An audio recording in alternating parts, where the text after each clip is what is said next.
Vice News released a video called, quote, Mayan ruins in Guatemala could become a U.S.-funded tourist attraction. In it, Vice interviews and discusses Mormon archaeologist and professor at the University of Utah, Richard Hansen. Richard Hansen intends to claim the late classic Maya ruins of El Mirador and the vast forests around it as his own private property and turn it into Disneyland. So I'm going to play a couple clips from this news segment and then talk about each. Every year, 2 million tourists visit Guatemala. There's one baby. Yes, it's a skyscraper. Oh my. Many come to see the Mayan pyramids. This represents the sun. This represents the moon. More tourists come to Tikal than any other Guatemalan site. And a number are members from one particular group. And you're from? We're from Utah.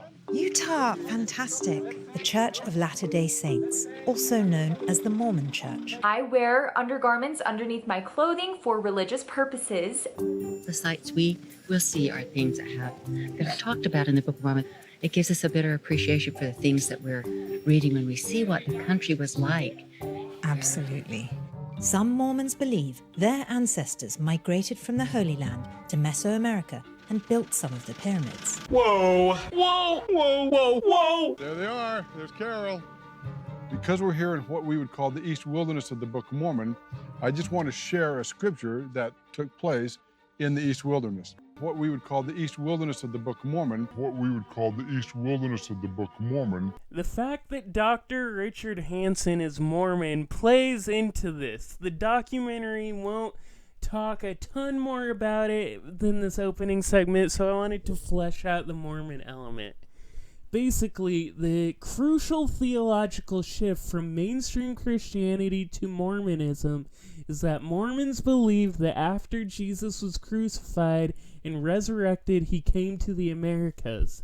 Mormons also believe that a man named Lehi, who predated Jesus by hundreds of years, fled Judea after it was conquered by Babylon and came to the Americas with his family.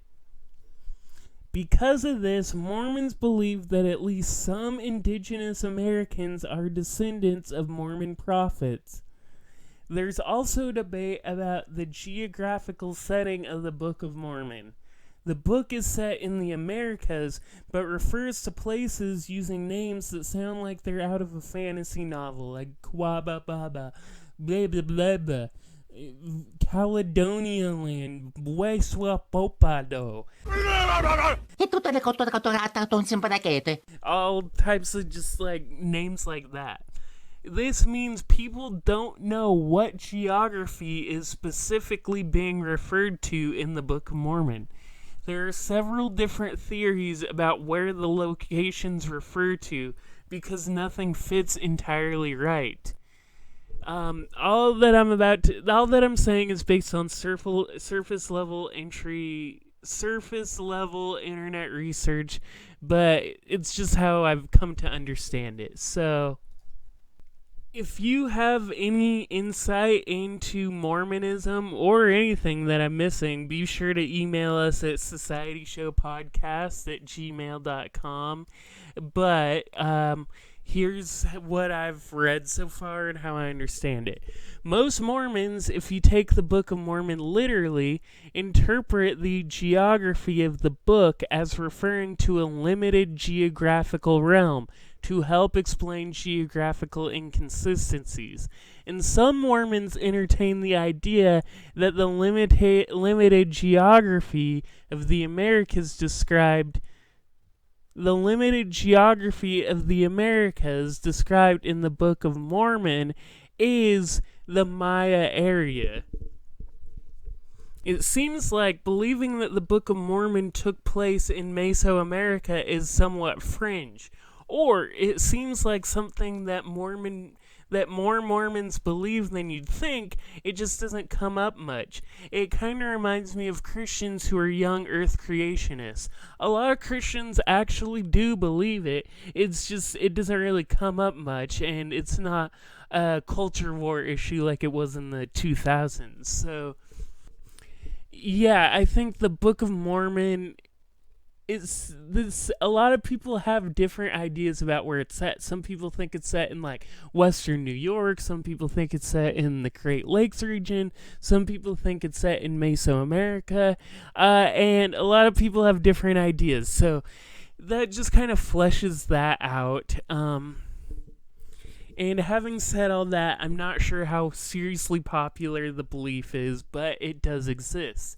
Now, what I'll say about it is Mormonism is like perfectly infused with settler capitalism because America was settled and colonized by Europeans. And Mormons can't deal with that. They need to reconcile the settler colonialism with the native population. They need to feel justified in settling. And how can you justify that? If you believe the people who were already there were the same as you, then you aren't a settler, it's a homecoming. It's the same ideology that Zionism is rooted in, which is basically they're returning to their homeland, even though it really hasn't been their homeland, sadly, for like 2,000 years, but for many Jews, even longer than that.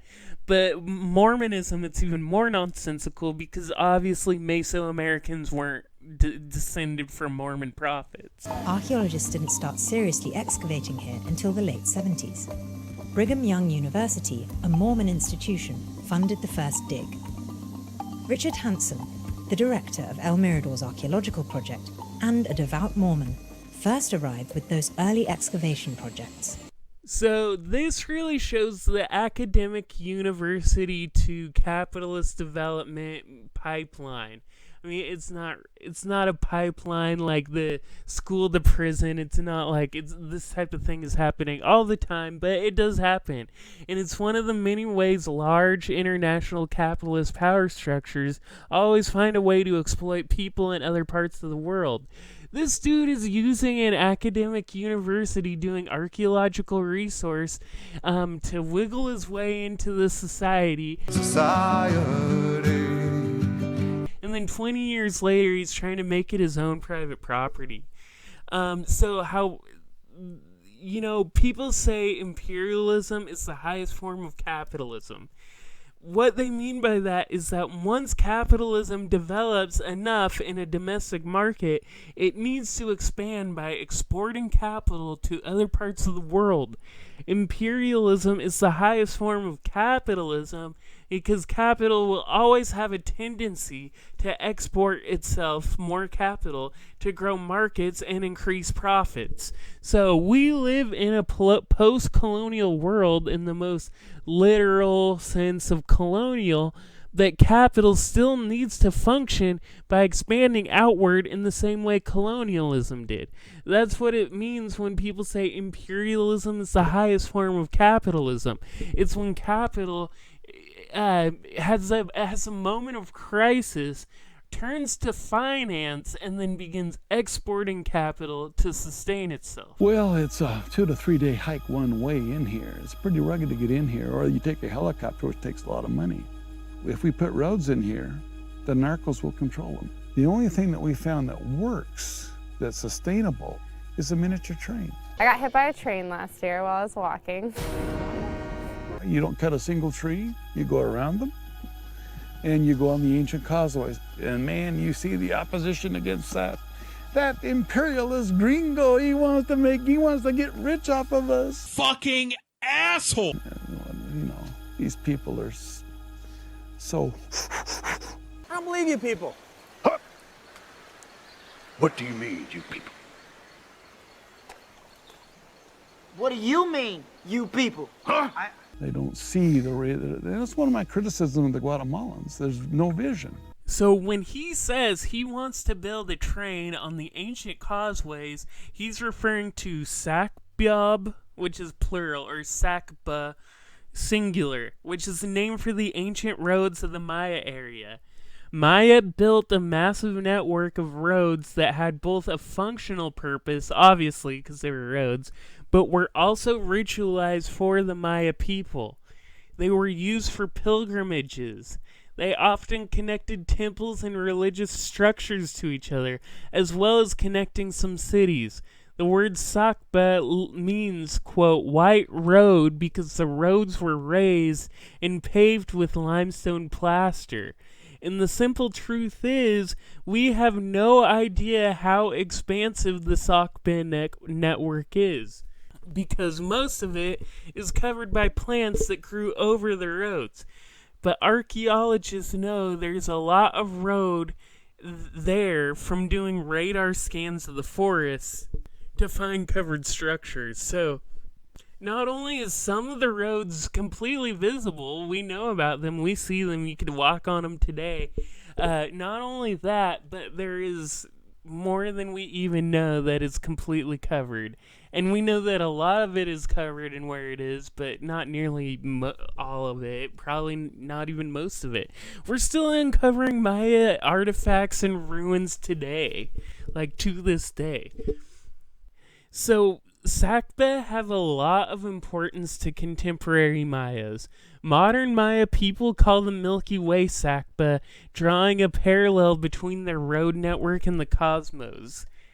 And travel writer and Mayanist John Lloyd Stephens reported in the early 1840s that some Maya people still said a ritual prayer when crossing a Sakba, even though they had been overgrown with jungle for centuries. He discovered evidence of large, well-constructed sakbyab, which was previously believed to be exaggerations by Spanish conquistadors. All of this to say, the causeways that he wants to build his little Disneyland train on are themselves Maya cultural sites and should be preserved. And then the last stuff he goes into saying these people have no vision or whatever, I mean, I think the level of disdain and hatred he has for the local indigenous population here really speaks for itself. Hansen says his main goal is to protect the forest. Sure, Jan. But his plan would disrupt a program already doing that. The Forestry Concessions Program lets local communities live in the reserve in exchange for protecting it. They work in carpentry and sustainable logging, planting more trees than they cut down, which accounts for more than 80% of their revenue. Hansen's proposal would ban those industries. So it's clear what he's doing here. It's not like he's trying to ban logging, but that's how he presents it. He can get the most superficial neoliberal environmentalist quote on board by saying, yeah, we're going to save the Guatemalan jungle by not cutting it down. But in reality, that's just a side effect. Because what he really wants to do is rezone the jungle and have part of it be his private property. He would ban logging because he wants all the people who currently work there logging to now be his employees. So what he leaves out when they talk about defending the Guatemalan jungle, the part he doesn't mention is actually building a giant amusement park in the middle of it, building a train all over ancient roadways, and then just let the rest of the forest grow how it would. He doesn't highlight the fact that, oh, I'm actually going to bulldoze acres and acres of the forest to build my hotels and restaurants. And the issue is, Mayas have been cutting down and replanting the jungle for centuries. They know how to do it in a sustainable way that they can still live off of.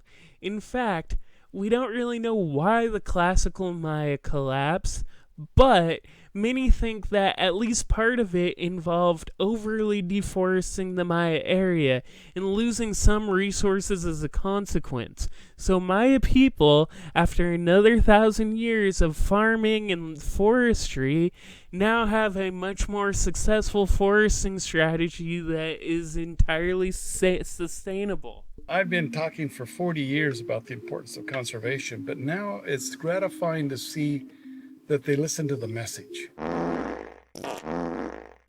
We don't want to do away with the concessions. They're functioning. They've served to slow down deforestation. Let's keep those concessions there. And We support the concession model. But this tree would be worth more standing than it would be cut. That's the difference. It's all about the money. It's all about the dum-dum, da-da-dum-dum. I don't think it's funny. The key, so it's said, to the success of the concessions is that they have a long-term stake in this thing. They're not just employed by somebody. Can you match or better that sort of stake for the local people? Of course, because the tourism can generate so much more money than the logging can. It's all about the money. It's all about the dum-dum, da-da-dum-dum. I don't think it's funny. Will they have a stake? Why not? Is that included in the you're proposal? an entrepreneur. You want to build a $5 million hotel and turn it over to the local campesino and give him $5 million? The local campesino. Have you ever had something happen that was so racist that you didn't even get mad? You were just like, God damn, that was racist. That was racist. That doesn't work in the real world. Those capitalist pigs will pay for their crimes, eh? Hey, comrades, eh? An accusation, another one that people are throwing around, that for better or for worse, your faith as a member of the LDS is somehow fundamental to your vision. Oh, Makes me laugh. I think some of my colleagues that are Catholic must be looking for the Holy Cross in their sights. Oh my God, who the hell cares? Is that asinine? What does my faith have to do with this? Because people really think that this Mesoamerica and Mayan ruins represent sort of pilgrimage for a lot of Mormons. No. A lot of Mormons like to come down here, but that's not my agenda at all. Never has been. So here he starts by implying environmentalists are now following his lead. He's the ultimate champion for the environment, which is obviously just self-aggrandizing crap. He then makes it clear that environmentalism means to him when he can't talk about the environment without talking about how profitable it is or isn't. That is what environmentalism means to him. Like, everything he says about the environment is, oh, it's worth more money like this, it's worth more money like that. That's what the environment means to him. And then he gets very angry at the idea of giving workers at his resort a stake in the company, mocking the idea of a, quote, local campesino having a stake in a capitalist company. And it's obviously going to cost a hell of a lot of money. But that leads us to the bill. Okay. It's exciting, right? Well, I am the architect of the bill. That bill, which would fund Hanson's Park with US taxpayer dollars, is called the Mirador-Calakmul Basin Maya Security and Conservation Partnership Act. You think that shit's voted Monday to keep it legal? Who would do that? Who would do that? Republican Senator Jim Inhofe is its main sponsor. A passionate anti-environmentalist, he isn't interested in saving the forest. We keep hearing that 2014 has been the warmest year on record. You know what this is? It's a snowball.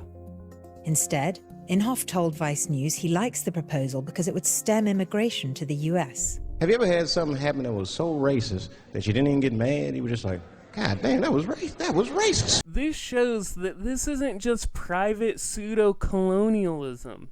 It's also potentially being paid for by the US government with taxpayers' money.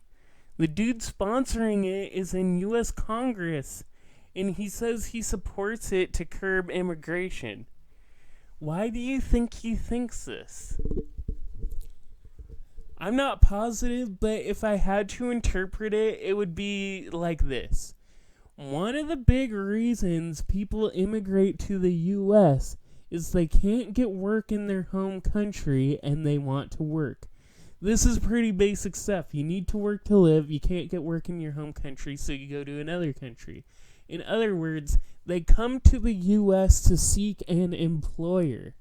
American capitalism, on one level, wants that because they want to subsume the entire world population into people generating production for the American capitalist machine. But at the same time, the right wing of capital wants to keep those workers where they currently are. They don't want the foreign indigenous workers to be allowed into the imperial core. So you have an American capitalist assimilated indigenous workers into a private capitalist system that supports the U.S. What I'm saying is, you send an American capitalist down to Guatemala, they employ all the Guatemalans there, then those Guatemalans don't feel any need to come to the U.S. That's the reasoning, at least. The U.S. would use taxpayers' money to build this guy a Disneyland in Guatemala because it not only assimilates these small communal indigenous communities into the American capitalist machine, but it keeps them stuck in Guatemala so they don't seek employment in the U.S. Not only that, but it builds up a good way for middle-class Americans to dump their money into this new exotic type of amusement park. It also robs indigenous people of their cultural identity, because a lot of those times indigenous cultural identities clash with the ideological tenets of capitalism. And so here, with all these things I'm saying, you can definitely start to see the same dynamic was at play with good old-fashioned 1700s and 1800s full-blown imperialism. Those things are really at play in this current moment, because all the things that make imperialism work are also fueling this guy.